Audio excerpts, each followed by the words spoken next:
Masaganang buhay, magandang araw po sa inyo. Nandito po sa isa sa bahagi ng aking garden, ano? Titignan niyo po nga sa aking likuran, nakatanim lang po yan sa mga bote ng mineral water, meron pong bote ng soft drink dyan, meron sa paso.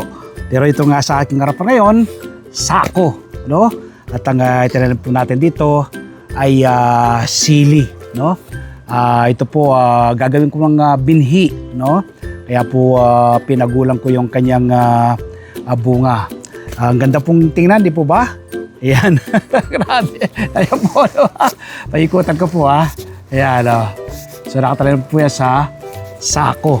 Ang sili po, siling panigang po ito, no? So hindi ko po hinarvest yung kanyang mga bunga dahil gusto ko nga pong gumawa ng seeds kasi naubos na yung aking mga seeds, no?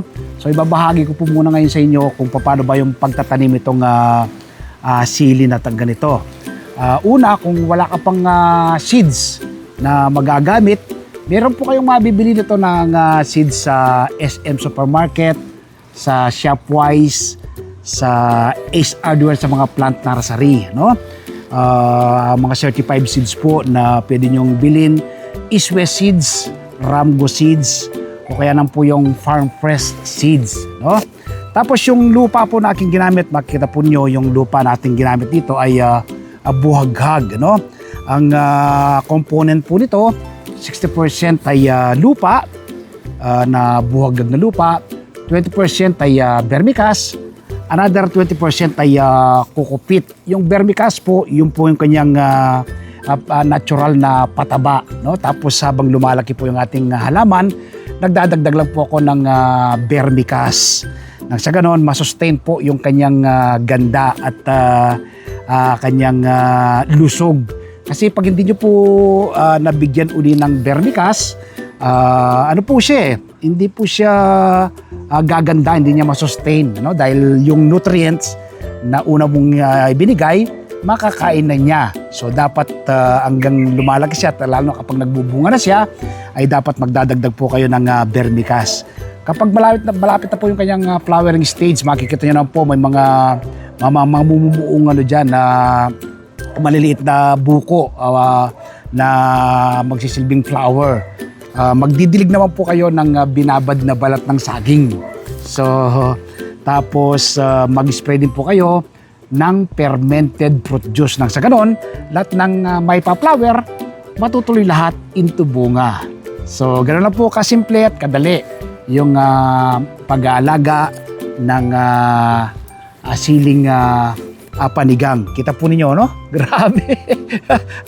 Isang piraso lang po ito. Kita nyo, sa sako lang natin sa itinanim.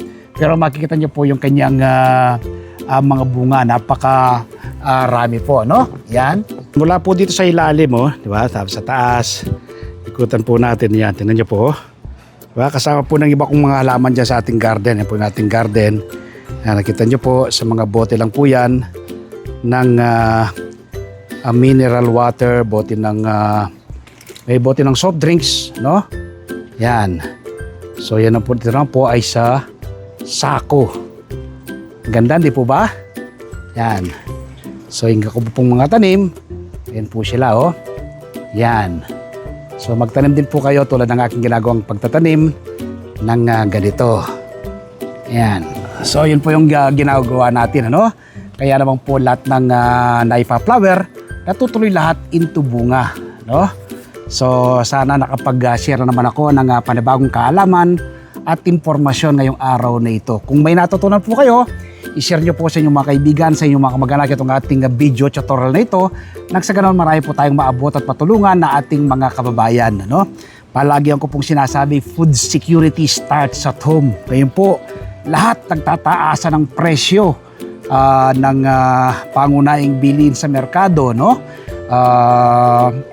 Dahil may giyera po sa ibang bansa. Yun po yung kanyang epekto ng giyera, no? So, di po kayo maapektuhan ng mataas na presyo ng gulay sa merkado kung kayo ay nagtatanim ng inyong sariling pagkain. Kung may natutunan po kayo ngayong araw na to sa akin, i-share nyo po sa inyong mga kaibigan, sa inyong mga kamag-anak itong ating video tutorial. Nang sa ganoon, marami po tayong maabot at tatulungan na ating mga kababayan. I-follow nyo rin po ako sa aking mga social media platform para sa mga susunod pang tips, no? Mga simple tips sa pag-aalaga at pagtatanim ng mga halaman. Yung aking Facebook page, ang Magsasaka Reporter, ang aking Facebook profile, Merlison, ang aking YouTube channel, Magsasaka Reporter. Kapag araw ng linggo, manood po kayo ng aking TV show, Masaganang Buhay. Napapanood po alas 7 hanggang alas 8 ng umaga sa 1PH Signal TV, Channel 1 and TV5. Napapanood din po sa RPTV, YouTube at Facebook. Kapag araw ng Puro Martes, meron po ang column sa Filipino Star ngayon. Umaga po kayo ng kopya, no? Sinusulat ko po sa aking column ang iba't ibang do-it-yourself tips at iba pang sekreto sa pagsasaka. Sa Facebook page, web profile, nagbabahagi rin po tayo ng kahalaman. Happy farming po, bye. God bless!